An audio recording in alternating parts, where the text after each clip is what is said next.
this is Chris Roshna, 24K on Twitter. Please subscribe to the channel. We appreciate positive comments and, of course, thumbs up.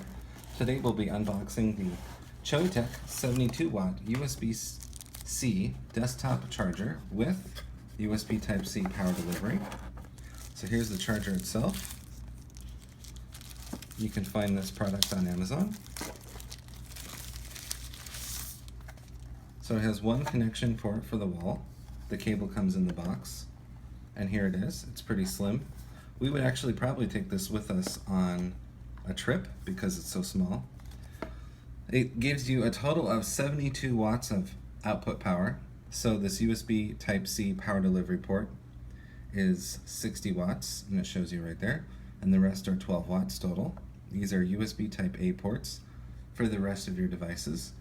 And the reason why this is special is because most of these wall chargers don't give you power delivery, but this one does at 60 watts. So you can power a MacBook or similarly typed PC device that requires a lot of power through one USB Type-C cable.